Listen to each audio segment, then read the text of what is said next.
kultura e kafes është një prej kulturave më të famshme të Orientit. Në fakt, është pikërisht Orienti që ka bërë sjelljen e parë të kafes drejt kufive europian.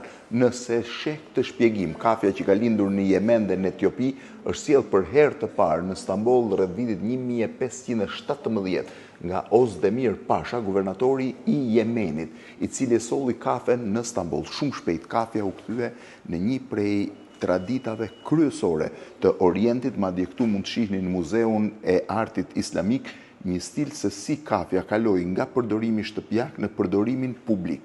Pra nga një pije e thjesht, pra dhe shumë tradicionale, ajo u kthye në një lloj institucioni. Bisedat bëheshin në kafe, diskutimet bëheshin në kafe, debatet më të mëdha bëheshin në kafe. Madje kultura e kafes është ende sot në Orient një prej kulturave më të rëndësishme të Orientit. Tu mund të shihni edhe disa prej filxhanëve të vjetër të kafes turke. Natyrisht përdorimi i kafes turke është disi ndryshëm nga ajo arabe, dhe këtu mund të shihni edhe xhezmet e famshme prej bakri ku zjehet kafja. Këtu është mulliri i famshëm, disa prej cilëve ne i njohim, siç është ky këtu që është mulliri tipik që kemi përdorur në Shqipëri.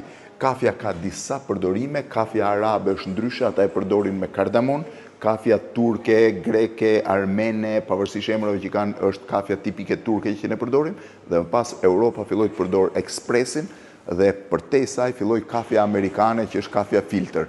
Kjo është pak a shumë kultura e kafes që ka lindur nga Jemeni dhe Etiopia, erdhi në Stamboll dhe më pas u shpërnda në të gjithë Europën.